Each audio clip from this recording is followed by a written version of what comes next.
Hello વિદ્યાર્થી મિત્રો, હવે ત્રુટિનું આગળનું ટૉપિક છે. ત્રુટિનું સંયોજન અથવા ત્રુટિઓનું સંયોજન એટલે શું, અને સરવાળા અને બાદબાકી વખતે ત્રુટિ કેવી રીતે ધ્યાનમાં લેવી એ. તો આપણે બે ટાઈપની ત્રુટિની વાત કરેલી, નિરપેક્ષ ત્રુટિ અને સાપેક્ષ ત્રુટિ. પછી પ્રતિશત તો ગુણ્યા 100 કરો એટલે સાપેક્ષ ત્રુટિના ગુણ્યા 100 એટલે પ્રતિશત ત્રુટિ થઈ જાય. પણ હવે આપણે નોર્મલી કોઈ પણ માપ લેવું હોય તો એક કરતાં વધારે અવલોકનો લેવાના થાય. તો એ અવલોકનો લઈને પછી આપણે ગણતરી પણ કરવાની હોય. તો આપણે ઉદાહરણ તરીકે અહીંયા ઘનતા નક્કી કરવી છે. તો આપણને ખબર છે કે ઘનતા બરાબર દળ ભાગ્યા કદ. તો આપણે ભૌતિક તુલા, શુદ્ધ ગુજરાતીમાં ત્રાજવું, એની મદદથી દળ માપીએ તો એ દળના માપનમાં કંઈક ત્રુટિ ઉદ્ભવે.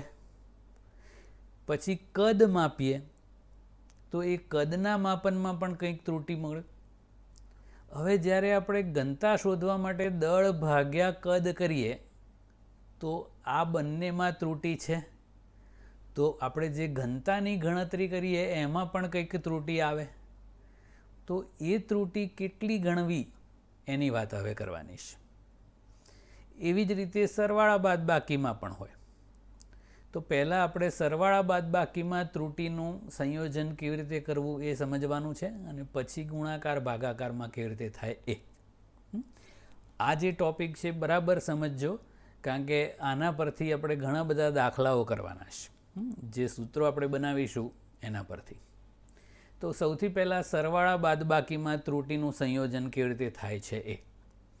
તો ધારો કે બે ભૌતિક રાશિઓ આપણને આપેલી છે એ અને બી, જેનું આપણે માપન કરીશું.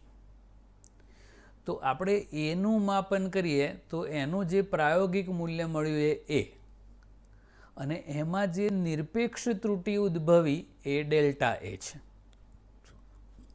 આ નિરપેક્ષ ત્રુટિ આગળ કરેલું ને, સરેરાશ મૂલ્ય અને પ્રાયોગિક મૂલ્યનો ધન તફાવત છે. તો આ એ છે એ ભૌતિક રાશિ એનું પ્રાયોગિક મૂલ્ય છે, અને ડેલ્ટા એ છે એ એમાંની નિરપેક્ષ ત્રુટિ છે. એવી જ રીતે આપણે બીનું માપન કર્યું તો એનું પ્રાયોગિક મૂલ્ય મળ્યું બી, અને આ ડેલ્ટા બી છે એ એમાં ઉદ્ભવતી નિરપેક્ષ ત્રુટિ છે. ઓકે, એ અને બી એમના પ્રાયોગિક મૂલ્યો છે, અને ડેલ્ટા એ અને ડેલ્ટા બી છે એ એમાં ઉદ્ભવતી સરેરાશ નિરપેક્ષ ત્રુટિઓ છે.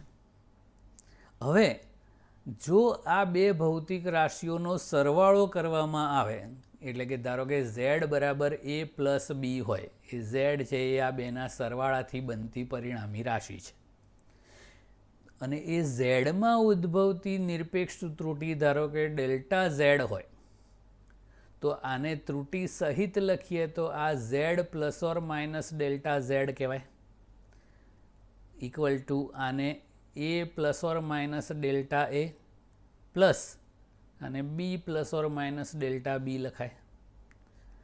મિત્રો, ટેક્સ્ટબુકમાં આનું સાદું રૂપ આપીને પછી આની સાબિતી પણ આપેલી છે, પણ એ સાબિતી યાદ રાખવાની જરૂર નથી. આપણે ફાઇનલ આન્સર જ યાદ રાખવાનો છે કે ઝેડમાં ઉદ્ભવતી મહત્તમ નિરપેક્ષ ત્રુટિ ડેલ્ટા ઝેડ હોય તો એ કેટલી થાય, તો ડેલ્ટા એ પ્લસ ડેલ્ટા બી જેટલી થાય.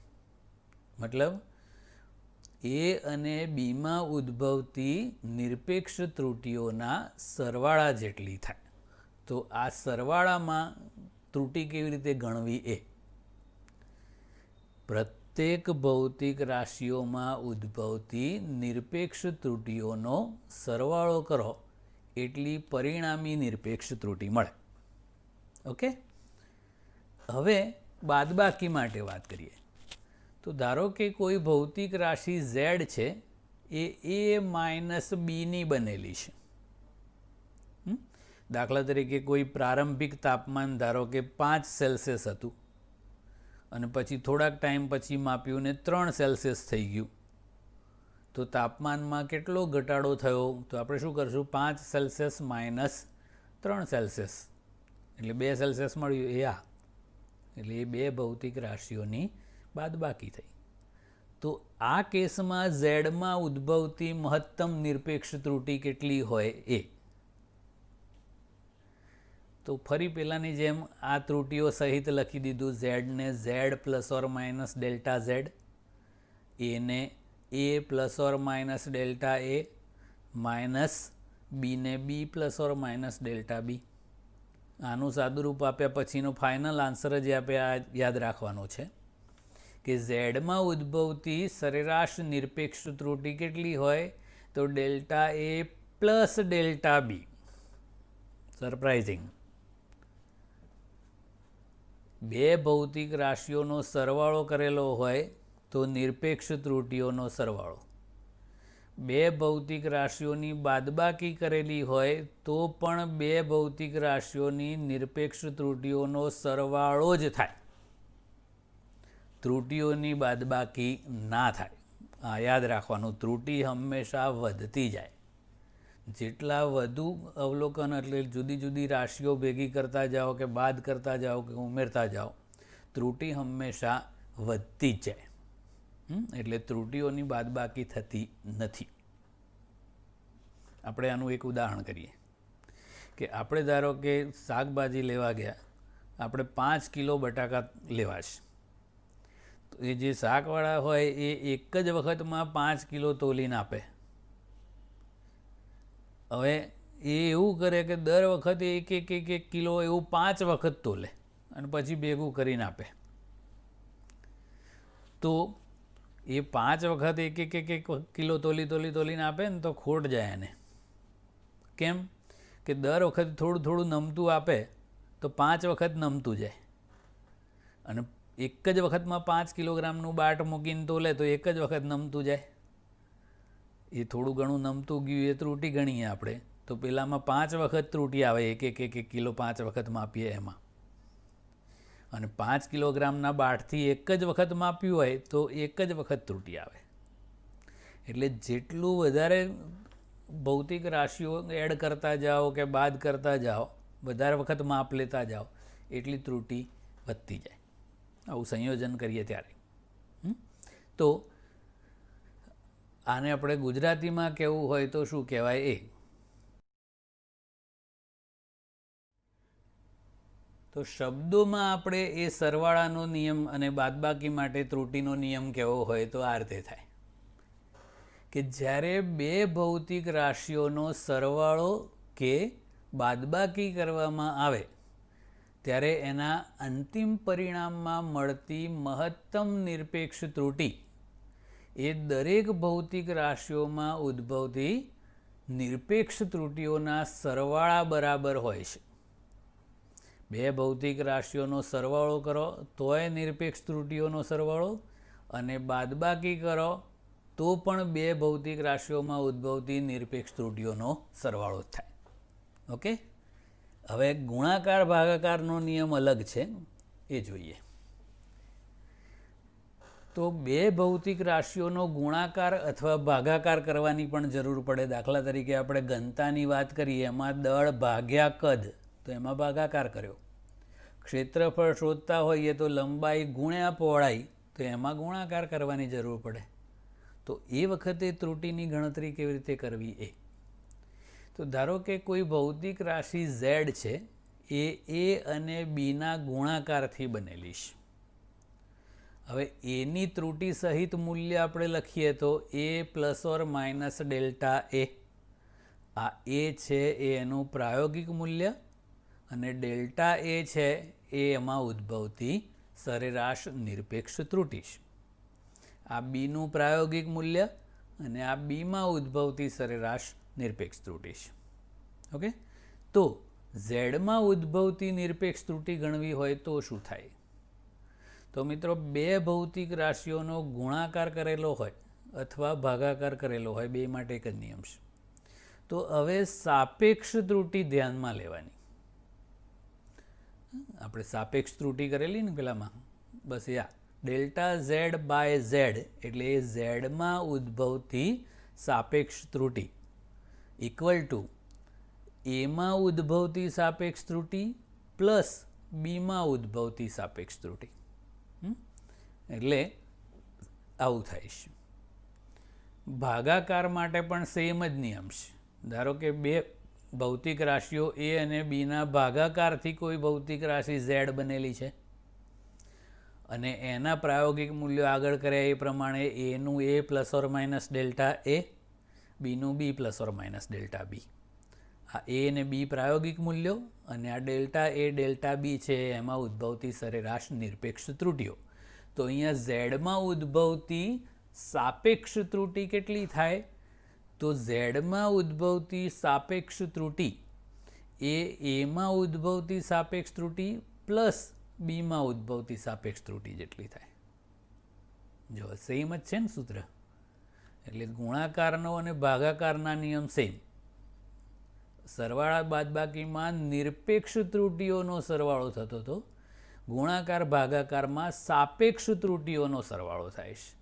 મતલબ ત્રુટિઓના સંયોજનમાં બધે સરવાળો જ થાય, પણ સરવાળા બાદબાકીના કેસમાં નિરપેક્ષ ત્રુટિઓનો સરવાળો અને ગુણાકાર ભાગાકારના કેસમાં સાપેક્ષ ત્રુટિઓનો સરવાળો. ઓકે, સાપેક્ષ ત્રુટિનું બીજું નામ આંશિક ત્રુટિ છે. ઓકે, તો શબ્દોમાં આવું કહેવાય કે જ્યારે બે ભૌતિક રાશિઓનો ગુણાકાર કે ભાગાકાર કરવામાં આવે તો અંતિમ પરિણામમાં મળતી મહત્તમ આંશિક ત્રુટિ એ પ્રત્યેક ભૌતિક રાશિમાં મળતી આંશિક ત્રુટિઓ અથવા તો સાપેક્ષ ત્રુટિઓના સરવાળા બરાબર હોય છે. તો મિત્રો બે જ પોઈન્ટ યાદ રાખવાના રહ્યા. સરવાળો બાદબાકી કર્યો હોય બે ભૌતિક રાશિઓનો, બે અથવા બે કરતાં વધારે ગમે એટલી, તો એમના નિરપેક્ષ ત્રુટિઓનો સરવાળો કરવાનો, અને ગુણાકાર ભાગાકાર કર્યો હોય તો સાપેક્ષ ત્રુટિઓનો સરવાળો કરવાનો. સિમ્પલ. ઓકે, હવે આગળ. હવે આપણે ઘાતાંકવાળા પદોમાં ત્રુટિની ગણતરી કેવી રીતે કરાય છે એની વાત કરીએ. દાખલા તરીકે કોઈ ભૌતિક રાશિ ઝેડ છે, તો Z equal to A square છે. ધારો કે આપણે ચોરસનું ક્ષેત્રફળ કરતા હોઈએ તો ક્ષેત્રફળ બરાબર શું થાય? લંબાઈનો સ્ક્વેર. આ એવું છે. તો અલ્ટિમેટલી આને ઝેડ બરાબર એ સ્ક્વેર છે એટલે એ ઝેડ ઇક્વલ ટુ એ ગુણ્યા એ જ કહેવાય. સ્ક્વેરનો મતલબ એ થાય ને, Z equal to A into A. તો ગુણાકારનો નિયમ જ લાગુ પડે અને ગુણાકારમાં સાપેક્ષ ત્રુટિઓનો સરવાળો થાય. તો ઝેડમાં ઉદ્ભવતી સાપેક્ષ ત્રુટિ એટલે ડેલ્ટા ઝેડ બાય ઝેડ. પછી આને એ ગુણ્યા એ કરીએ તો એમાં ઉદ્ભવતી સાપેક્ષ ત્રુટિ ડેલ્ટા એ બાય એ, અને ગુણ્યા હોય તોય આપણે ત્રુટિ સાપેક્ષ ત્રુટિનો તો સરવાળો જ કરવાનો છે. એટલે ફરીથી પાછું બીજા એ માટે ડેલ્ટા એ બાય એ. ખ્યાલ આવ્યો કે નહીં? Z equal to A into A એટલે પહેલા એની આ અને બીજા એની આ, અને સાપેક્ષ ત્રુટિઓનો સરવાળો. તો in short delta A by A delta A by A બે વખત થયું, એટલે એને ટૂંકમાં લખવું હોય તો આવું લખાય: delta Z by Z equal to 2 times delta A by A. એમાં ઉદ્ભવતી સાપેક્ષ ત્રુટિનું બમણું. તો આને આપણે વ્યાપક રીતે નિયમ બનાવીએ. હવે એ સ્ક્વેર હતું એટલે એમાં ઉદ્ભવતી આંશિક અથવા સાપેક્ષ ત્રુટિ કરતાં 2 ગણી ત્રુટિ થઈ. ટૂંકમાં જેટલી ઘાતાંક હોય ને એટલા ગણી થાય. અહીંયા એક ક્યુબ હોય એનો ઘન તો 3 ગણી ત્રુટિ કરવાની, અહીંયા 3 ટાઈમ્સ કરવાનું. એવું વ્યાપક રૂપે જોઈએ એટલે ખ્યાલ આવશે. ધારો કે કોઈ ભૌતિક રાશિ ઝેડ છે, એ આ રીતે આપેલી છે: a raise to p b raise to q upon c raise to r. ગુણાકાર ભાગાકાર અને ઘાતાંક બધું મિક્સ. પણ ગુણાકાર ભાગાકાર હોય એટલે તો કઈ ત્રુટિ લેવાની? સાપેક્ષ. તો સાપેક્ષ ત્રુટિ ગણીએ તો ઝેડમાં ઉદ્ભવતી સાપેક્ષ ત્રુટિ એટલે ડેલ્ટા ઝેડ બાય ઝેડ.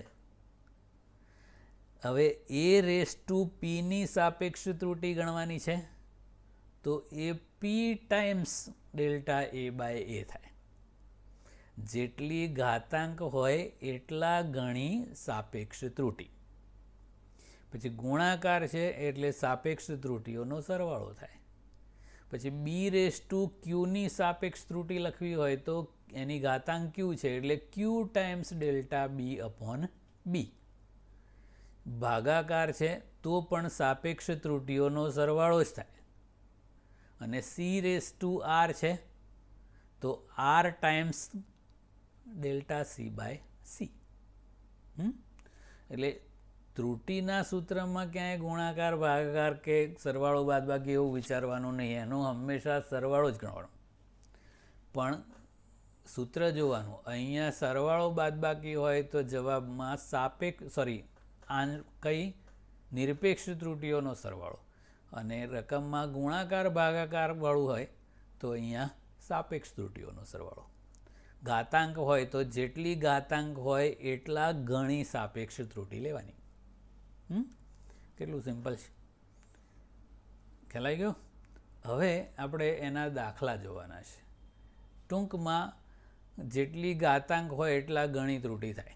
હવે આપણને એવો એક પ્રશ્ન થાય કે ઝેડમાં ત્રુટી ઉત્પન્ન કરવા માટે સૌથી મોટામાં મોટો ફાળો કઈ રાશિનો હોય? તો જેની ઘાતાંક સૌથી મોટી હોય એનો. ઘાતાંક જેટલી મોટી હોય એટલા ગણી ત્રુટી થાય. તો જેટલી ઘાતાંક મોટી એટલી ત્રુટી એની વધારે. અને મિત્રો કે ત્રુટી વધારે એટલે કંઈ સારી વસ્તુ નથી.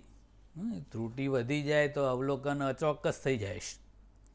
એટલે જે ભૌતિક રાશિ ત્રુટીમાં મહત્તમ ફાળો કરતી હોય એને બહુ જ ચોકસાઈપૂર્વક માપવાનું, જેથી ત્રુટી જેટલી બને એટલી ઓછી થઈ જાય. એવું ભવિષ્યમાં આપણે ડિટેલમાં કરીશું. ઓકે, હવે દાખલાઓ કરીએ છીએ.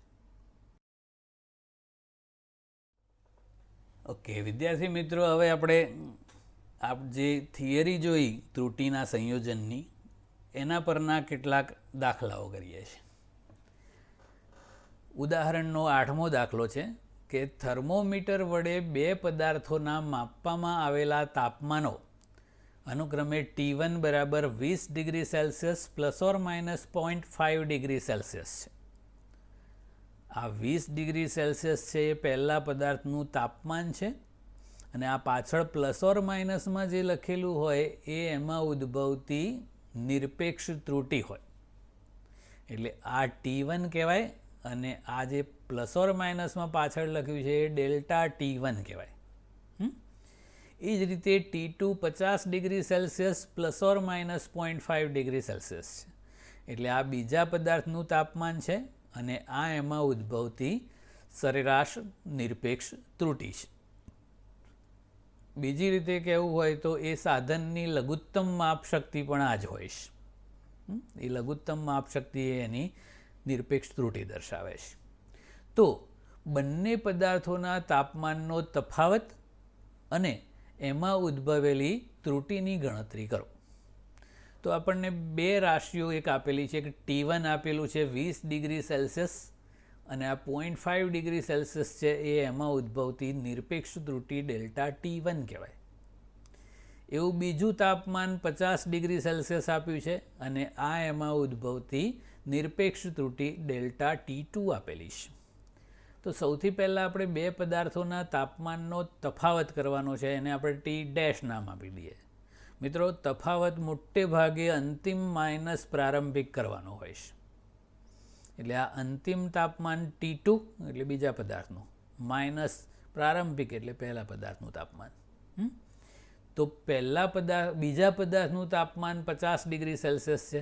આપણે ખાલી પ્રાયોગિક મૂલ્યો લઈએ છીએ ત્રુટીની વાત પછી. માઇનસ T1 એટલે 20 સેલ્સિયસ છે. તો આ બેનો તફાવત કરો એટલે 30 ડિગ્રી સેલ્સિયસ એ આ બે પદાર્થોના તાપમાનનો તફાવત થયો. હવે એમાં ઉદ્ભવેલી ત્રુટીની ગણતરી કરવી છે. તો મિત્રો કયો નિયમ લાગુ પડશે? બે ભૌતિક રાશિઓની બાદબાકી કરેલી છે, તો આ T' છે એ પરિણામી તાપમાન અથવા તાપમાનનો તફાવત છે અહીંયા. તો એ તાપમાનના તફાવતમાં ઉદ્ભવતી કઈ ત્રુટી લેવાની? નિરપેક્ષ ત્રુટી. કેમ? સરવાળા બાદબાકીનો નિયમ. તો એ તાપમાનના તફાવતમાં ઉદ્ભવતી નિરપેક્ષ ત્રુટી ડેલ્ટા ટી ડેશ એ દરેક તાપમાનોમાં ઉદ્ભવતી નિરપેક્ષ ત્રુટીઓના સરવાળા જેટલી હોય. તો અહીંયા ડેલ્ટા T1 કેટલું છે? 0.5 Celsius.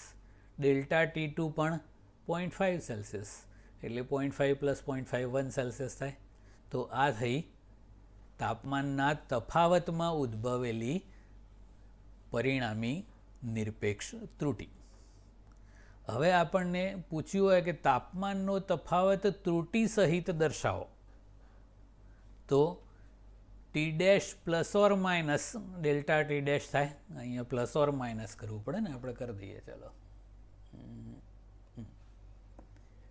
Plus or minus. Okay, તો plus or minus delta T dash. એટલે આ જે છે એ તાપમાનનો તફાવત કહેવાય, અને આ જે છે એ એમાં ઉદ્ભવતી પરિણામી નિરપેક્ષ ત્રુટી કહેવાય.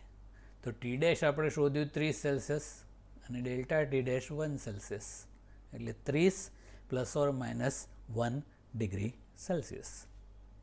એટલે આ થઈ ગયું તાપમાનનો તફાવત ત્રુટી સહિત. ઓકે, હવે એવો બીજો દાખલો છે, ઉદાહરણ 2.9. અવરોધનું સૂત્ર છે R equal two V upon I. ઓમનો નિયમ ખબર છે ને? જ્યાં V છે એ 100 પ્લસ ઓર માઇનસ 5 વોલ્ટ છે. આ 100 વોલ્ટ છે એ એનું પ્રાયોગિક મૂલ્ય થયું, અને આ પ્લસ ઓર માઇનસ 5 વોલ્ટ છે એ એમાં Vમાં એટલે વોલ્ટેજમાં ઉદ્ભવતી નિરપેક્ષ ત્રુટી છે. I equal to 10 plus or minus 0.2 ampere છે. એટલે આ 10 છે એ એમ્પિયરમાં પ્રવાહ છે I, અને આ પ્લસ ઓર માઇનસમાં લખ્યું છે 0.2 એ ડેલ્ટા I છે, Iમાં ઉદ્ભવતી નિરપેક્ષ ત્રુટી.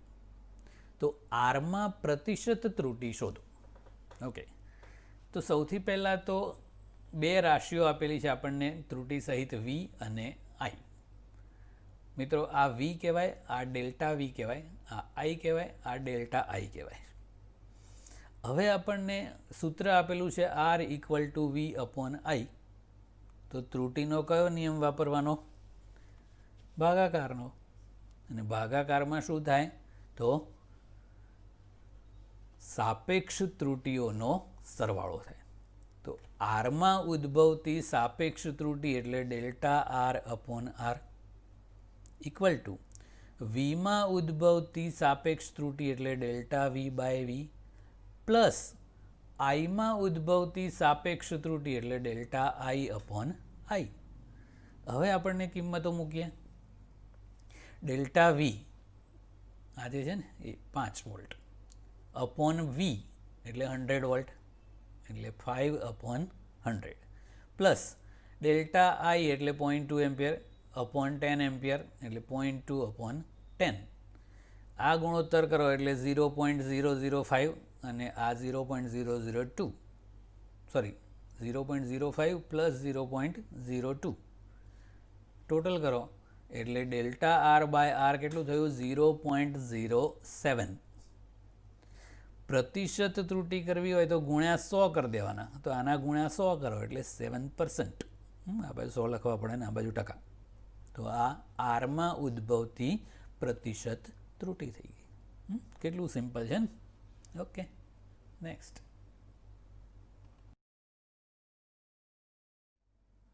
હવે બરાબર ધ્યાન આપજો, થોડુંક મોટો દાખલો છે એટલે થોડુંક ધ્યાન જરૂરી છે. આપણને બે અવરોધ આપ્યા છે, R1 equal to 100 plus or minus 3 ઓમ. હવે ખ્યાલ આવી ગયો કે આ R1 છે અને આ ડેલ્ટા R1 છે. R2 equal to 200 plus or minus 4 ઓમ એટલે આ R2 છે અને આ ડેલ્ટા R2 છે. તો આવા અવરોધ ધરાવતા બે અવરોધોને પહેલાં શ્રેણીમાં અને પછી સમાંતર જોડેલા છે. 10માં આવું ભણેલા ને શ્રેણી સમાંતર જોડાણ. તો શ્રેણી જોડાણનો તથા સમાંતર જોડાણનો સમતુલ્ય અવરોધ શોધો અને એ માટે પહેલા માટે એટલે શ્રેણી જોડાણ માટે આ સૂત્ર વાપરવાનું છે ને સમાંતર માટે આ, અને પછી ત્રુટીનું આ કરવાનું છે એ વાત પછી. તો આ સૂત્રોના ઉપયોગ કરવાના છે. સૂત્રો આપણને રેડીમેડ આપી દીધા છે એટલે દાખલો એકદમ સરળ થઈ જાય, પણ થોડુંક લાંબી ગણતરી છે એટલે બરાબર ધ્યાન આપજો. તો સૌથી પહેલાં આપણને જે રાશિઓ આપેલી છે R1 અને R2 એની વાત કરીએ. તો આ 100 ઓમ છે એ R1 છે અને 3 ઓમ છે એ ડેલ્ટા R1 છે. 200 ઓમ છે એ R2 છે અને 4 ઓમ છે એ ડેલ્ટા R2 છે. એમાં ઉદ્ભવતી નિરપેક્ષ ત્રુટી. સૌથી પહેલાં આપણે શ્રેણી જોડાણની વાત કરીએ. તો મિત્રો બે અવરોધોને આમ લાઇનમાં જોડી દીધા હોય તો એને શ્રેણી જોડાણ કહેવાય છે. એના સમતુલ્ય અવરોધનું સૂત્ર છે R = R1 + R2. અહીંયા આપણને કંઈ પણ દીધું છે કે આ જ વાપરવાનું છે, એ જ છે. તો સૌથી પહેલાં પરિણામી અવરોધ શ્રેણી જોડાણનો R શોધી કાઢીએ. તો R1ની કિંમત કેટલી છે? 100 ઓમ.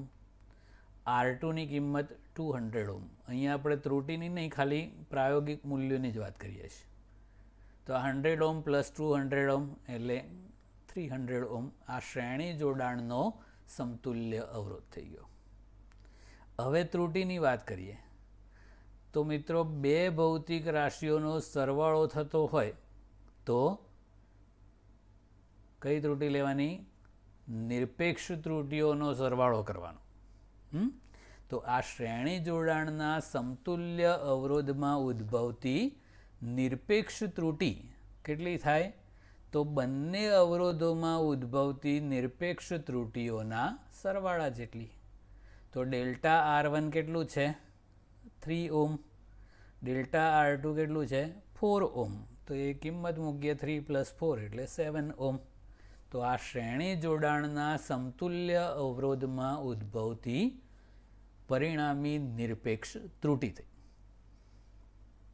ફાઇનલ રિઝલ્ટ આ રીતે લખાય. હવે R ± ડેલ્ટા R. તો Rનું મૂલ્ય કેટલું મળ્યું? 300 ઓમ. ડેલ્ટા R 7 ઓમ. એટલે આ રીતે લખાય 300 ± 7 ઓમ. એટલે આ પરિણામી અવરોધ અને આ પરિણામી અવરોધમાં ઉદ્ભવતી નિરપેક્ષ ત્રુટી. હવે સમાંતર જોડાણની વાત કરીએ. તો સમાંતર જોડાણના સમતુલ્ય અવરોધનું સૂત્ર છે આ 1/R' = 1/R1 + 1/R2. મિત્રો આનું લસા કરીએ તો 1/R' = શું થશે? R1 + R2/R1 × R2. પછી ઉલટાઈ દઈએ એટલે R' = R1 × R2/R1 + R2 થઈ જાય. હવે R1 R2ની કિંમતો ખબર છે. R1 100 ઓમ અને R2 200 ઓમ. આમાં કિંમતો મૂકીએ 100 × 200/100 + 200. તો આ 100 × 200 અને આ પ્લસ કરીએ 300 ઓમ થઈ ગયું. 2 મિનિટ એટલે આટલું થઈ જાય 66.7 ઓમ. એ કેલ્ક્યુલેટરમાં ગણશો ને તો 66.66666666 આવું આવશે. એટલે આપણે ટૂંકમાં 66.7 ઓમ આવું લખી દીધું. તો આ થઈ ગયો સમાંતર જોડાણનો સમતુલ્ય અવરોધ. શ્રેણી જોડાણના સમતુલ્ય અવરોધને આપણે R નામ આપેલું, સમાંતર જોડાણને સમતુલ્ય અવરોધને R' નામ આપ્યું છે. એ અલગ પડે એટલા માટે. હવે ત્રુટી ગણવાની છે નહીં. તો મિત્રો એના ત્રુટીનું સૂત્ર આ છે. સમાંતર જોડાણના સમતુલ્ય અવરોધનું સૂત્ર આ, પણ ત્રુટીનું સૂત્ર આ છે. હવે આ સૂત્ર ક્યાંથી આવ્યું એ અત્યારે નહીં પૂછવાનું.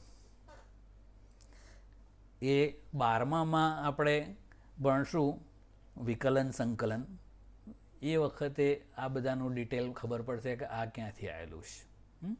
ત્યાં સુધી આપણને એ સૂત્ર આપેલું છે એનો ઉપયોગ આપણે કરીએ છીએ. તો આપણે ડેલ્ટા R' શોધવું છે. તો આ આર ડેશ સ્ક્વેરને સામે લઈ ગયા ને, સરવાળો છે એટલે બંનેને ગુણવું પડે ને. હવે આ બધું ખબર છે આપણને, તો કિંમતો મૂકીએ. જુઓ, આર ડેશ સ્ક્વેર એટલે આ 66.7નો સ્ક્વેર ઇન્ટુ ડેલ્ટા R1 તો આ 3 ઓહમ હતું, અપોન R1નો સ્ક્વેર એટલે આ 100નો square, plus R dash square એટલે આ 66.7નો સ્ક્વેર ઇન્ટુ ડેલ્ટા R2 એટલે આ 4 ઓહમ, અપોન R2 સ્ક્વેર એટલે આ 200નો સ્ક્વેર. બસ પછી કેલ્ક્યુલેટરથી ગણતરી જ કરવાની છે. તો આ પહેલા પદનો જવાબ આવશે 1.33 અને બીજા પદનો આવશે 0.44. પછી સરવાળો કરી નાખો એટલે 1.77 આવ્યું. આપણે સારું લગાડવા માટે પોઈન્ટ પછી એક જ આંકડો રાખીએ તો ટૂંકમાં એને 1.8 કહી દઈએ. તો આ ડેલ્ટા આર ડેશ બરાબર 1.8 ઓહમ થયું. તો આ નિરપેક્ષ ત્રુટિ છે. આવું લખતા હોય ત્યારે સાપેક્ષ ત્રુટિ હોય, આ તો સાપેક્ષ ત્રુટિ નથી, એના સ્ક્વેરવાળું છે, પણ આ નિરપેક્ષ ત્રુટિ થઈ. હવે ત્રુટિનો અંદાજ લખવો હોય તો આ બેને જોડે લખવાના છે.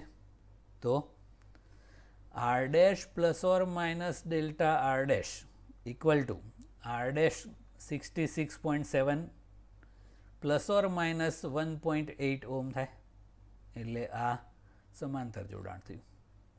આ શ્રેણી જોડાણ માટે હતું, એવું આ સમાંતર જોડાણ.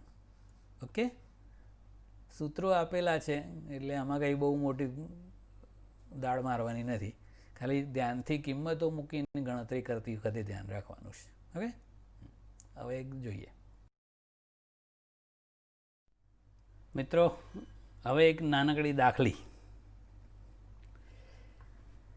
z equal to a⁴ b⁻1/3 upon c into d⁻3/2 હોય તો ઝેડમાં સાપેક્ષ ત્રુટિ શોધો. તો આપણને ખબર છે આ ગુણાકાર ભાગાકારનો નિયમ લાગુ પડે. તો ઝેડમાં ઉદ્ભવતી સાપેક્ષ ત્રુટિ એટલે ડેલ્ટા z/z થાય, ઇક્વલ ટુ a⁴ તો જેટલી ઘાતાંક હોય એટલા ગણી સાપેક્ષ ત્રુટિ એટલે 4 ટાઈમ્સ ડેલ્ટા a/a, પછી ગુણાકાર એટલે સાપેક્ષ ત્રુટિઓનો સરવાળો, b⁻1/3 એટલે 1/3 ટાઈમ્સ બીમાં સાપેક્ષ ત્રુટિ ડેલ્ટા b/b, ભાગાકાર એટલે સાપેક્ષ ત્રુટિઓનો સરવાળો, સીમાં સાપેક્ષ ત્રુટિ ડેલ્ટા c/c, ગુણાકાર એટલે સાપેક્ષ ત્રુટિઓનો સરવાળો, ઘાતાંક ગણી સાપેક્ષ ત્રુટિ એટલે 3/2 ટાઈમ્સ ડેલ્ટા d/d. ઓકે, કેટલું સિમ્પલ છે. અને આપણને એવું કીધું હોય કે આ બધામાં સૌથી મોટો ફાળો કઈ ભૌતિક રાશિનો હોય ત્રુટિ ઉત્પન્ન કરવામાં, તો આગળ વાત કરીને આપણે જેની ઘાત સૌથી વધારે હોય તો આ એની ત્રુટિ 4 ટાઈમ્સ છે ને, એટલે આ બધા કરતાં એ વડે ઉદ્ભવતી ત્રુટિ સૌથી મોટી હોય એટલે એનું માપ બહુ જ ચોકસાઈપૂર્વક માપો એટલે આ ત્રુટિ બહુ જ નાની થઈ જાય, એટલે ઓવરઓલ ત્રુટિ નાની થઈ જાય. હવે ધ્યાન રાખવા લાયક દાખલો છે. સાદા લોલકના દોલનનો આવર્તકાળ એટલે એક દોલન માટે લાગતો સમય એ t ઇક્વલ ટુ 2π√L/g છે. આ એનું સૂત્ર છે. 1 મિલીમીટરની ચોકસાઈ સાથે માપેલ લંબાઈ 20 સેન્ટીમીટર છે. તો મિત્રો આ એલનું મૂલ્ય આપ્યું છે 20 સેન્ટીમીટર અને જે માપપટ્ટીથી માપ્યું છે એની ચોકસાઈ એટલે એની લઘુત્તમ માપ શક્તિ 1 મિલીમીટર એટલે 0.1 સેન્ટીમીટર છે. અને આપણે આગળ વાત કરીએ એ પ્રમાણે લઘુત્તમ માપ શક્તિ એ જ નિરપેક્ષ ત્રુટિ કહેવાય. એટલે આ ડેલ્ટા એલ બરાબર 1 મિલીમીટર એટલે 0.1 સેન્ટીમીટર છે. હવે 1 સેકન્ડ વિભેદનવાળી કાંડા ઘડિયાળથી, તો આ વિભેદન એ પણ લઘુત્તમ માપ શક્તિનું બીજું નામ છે. તો આ સમયમાં ઉદ્ભવતી નિરપેક્ષ ત્રુટિ થઈ ડેલ્ટા ટી. તો એક આડા ઘડિયાળથી 100 દોલનો માટેનો સમય માપતા એ 90 સેકન્ડ મળે છે. આ દોલનોની સંખ્યા છે અને આ ટોટલ ટાઈમ ટી બરાબર 90 સેકન્ડ છે. તો જીનું મૂલ્ય કેટલી ચોકસાઈથી નક્કી થયું હશે? એટલે જીમાં ઉદ્ભવતી સાપેક્ષ અને પ્રતિશત ત્રુટિ આપણે શોધવાની છે. ઓકે, તો આપણને લંબાઈ આપી છે 20 સેન્ટીમીટર. એ લંબાઈના માપનમાં નિરપેક્ષ ત્રુટિ આપેલી છે ડેલ્ટા એલ 1 મિલીમીટર એટલે 0.1 સેન્ટીમીટર. સમયમાં નિરપેક્ષ ત્રુટિ આપી છે ડેલ્ટા ટી 1 સેકન્ડ. હવે આનો ઉપયોગ કેવી રીતે કરવાનો છે એ તો મિત્રો, આવર્તકાળ એટલે એક દોલન માટે લાગતો સમય. તો એક દોલન માટે લાગતો સમય આવર્તકાળ કેપિટલ ટી જેટલો હોય તો એન દોલન માટે લાગતો સમય સ્મોલ ટી કેટલો હોય? તો આવું ત્રિરાશિ ખબર છે ને, આવું ટી ગુણ્યા એન ભાગ્યા 1 એટલે એન ટી. તો ટી બરાબર small n into capital T. આ સ્મોલ ટી ટોટલ ટાઈમ છે, આ 90 સેકન્ડ છે ને, અને કેપિટલ ટી છે એ એક દોલન માટે લાગતો સમય છે, અને આ એન છે એ દોલનોની સંખ્યા છે, જે અહીંયા 100 છે ને એ જ. તો આ ત્રુટિ સહિત આને લખવું હોય તો આ ટીમાં ત્રુટિ ડેલ્ટા ટી, એન સંખ્યા છે એમાં કોઈ ત્રુટિ ઉદ્ભવે નહીં, એનનું એન જ રાખીએ છીએ અત્યારે, અને આ કેપિટલ ટીમાં ડેલ્ટા કેપિટલ ટી. હવે આ બંનેનો ગુણોત્તર કરીએ, આ ભાગ્યા આ, તો small delta T upon small T, એને ઉડી જશે, capital delta T upon capital T. તો ભવિષ્યમાં જ્યારે આવું ક્યાંય આવે સૂત્રમાં ત્યાં આવું મૂકવાનું છે. એ ભવિષ્યમાં એટલે આના પછીના સ્ટેપમાં. એટલે આની જગ્યાએ આ મૂકશું. ઓકે,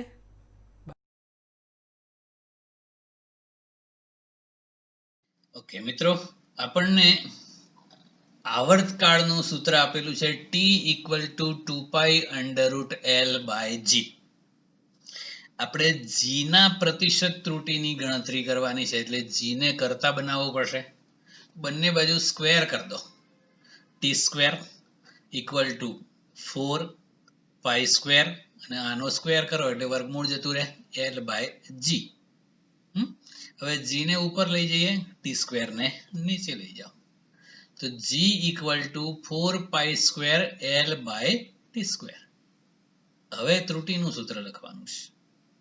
તો અહીંયા ભાગાકાર વાળો નિયમ વપરાશે, એટલે કઈ ત્રુટિ? જીમાં ઉદ્ભવતી સાપેક્ષ ત્રુટિ ધ્યાનમાં લેવાની, ડેલ્ટા જી અપોન જી. મિત્રો, આ 4π² ક્યાં ગયું? તો 4 સંખ્યા છે નિશ્ચિત, તો પાઈ પણ નિશ્ચિત સંખ્યા છે ને 3.14 વાળી. તો સંખ્યાઓમાં કોઈ ત્રુટિ હોય નહીં, માત્ર ભૌતિક રાશિઓ જે આપણે માપીએ એમાં ત્રુટિ હોય, માપનમાં ત્રુટિ ઉદ્ભવે. એટલે જે સ્ટાન્ડર્ડ વેલ્યુ હોય એમાં કોઈ ત્રુટિ ના હોય. એટલે જ્યારે આપણે ત્રુટિનું સૂત્ર લખીએ, ભલે એ નિરપેક્ષ ત્રુટિ હોય કે સાપેક્ષ, એમાં જે ફિક્સ વેલ્યુ વાળી સંખ્યાઓ હોય એનું કંઈ જ નહીં લખવાનું. એટલે આ 4π² અહીંયા લાવવાના જ નહીં, આનું કંઈ જ નહીં. એલમાં ડેલ્ટા L/L, પછી ભાગાકાર છે એટલે સાપેક્ષ ત્રુટિઓનો સરવાળો, પછી ટી સ્ક્વેર છે તો જેટલી ઘાતાંક હોય એટલા ગણી સાપેક્ષ ત્રુટિ. ખ્યાલ આના પરથી જીની સાપેક્ષ ત્રુટિ ડેલ્ટા G/G. આ 4π² નિશ્ચિત સંખ્યા છે, એમાં ત્રુટિ ના હોય એટલે એનું કંઈ નહીં લખવાનું, સીધું આનું જ. એલ નું ડેલ્ટા L/L, ભાગાકાર છે એટલે સાપેક્ષ ત્રુટિઓનો સરવાળો, અને ટી સ્ક્વેર છે એટલે જેટલી ઘાતાંક હોય એટલા ગણી સાપેક્ષ ત્રુટિ, એટલે 2 times delta T upon T. હવે આપણને આવું નથી આપ્યું, આગળ કર્યું ને આપણે કે આ delta capital T upon capital T, એની જગ્યાએ શું કર્યું હતું? Delta small T upon small T. તો આપણે આની જગ્યાએ સ્મોલ ટી કરી દીધા. કારણ કે આ આપેલું છે. કિંમતો મૂકીએ આપણે. ડેલ્ટા એલ એટલે આપણે પેલી 1 મિલીમીટરની ચોકસાઈ વાળું હતું ને, 0.1 સેન્ટીમીટર, પછી લંબાઈ 20 સેન્ટીમીટર પ્લસ 2. આ ડેલ્ટા ટી એટલે પેલું કાંડા ઘડિયાળનું વિભેદન હતું 1 સેકન્ડ એ આ, અને આ સ્મોલ ટી એટલે પેલા 100 દોલનોનો સમય માપે તો 90 સેકન્ડ એ આ. હવે ગણતરી 0.1 ભાગ્યા 20 કરો એટલે 0.005 અને પ્લસ 2 ભાગ્યા 90 કરો એટલે 0.022.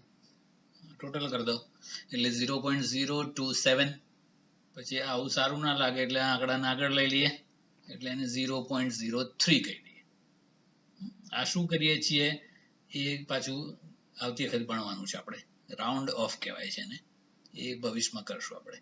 તો આ જે મળી એ જીમાં ઉદ્ભવતી સાપેક્ષ ત્રુટિ થઈ. મિત્રો પ્રતિશત ત્રુટિ કરવી હોય તો આના ગુણ્યા 100 કરી દેવાના, એટલે આના ગુણ્યા 100 કરો એટલે 3%. એટલે આ જીમાં ઉદ્ભવતી પ્રતિશત ત્રુટિ થઈ ગઈ. ઓકે, બસ ચેનલ સબસ્ક્રાઇબ કરો એટલે હું જે નવા વિડીયો મૂકું એ સતત તમને મળતા રહે, એનું નોટિફિકેશન મળતું રહેશે. અને મિત્રો લાઈક નહીં કરતા કોઈ, કેમ નથી ગમતા વિડીયો, તો લાઈક નું બટન દબાઈ દેવાનું. એનાથી કોઈ કઈ પૈસા નહીં મળતા, આનાથી નથી મળતા, પણ જસ્ટ મજા આવે. Okay, take care, that's it.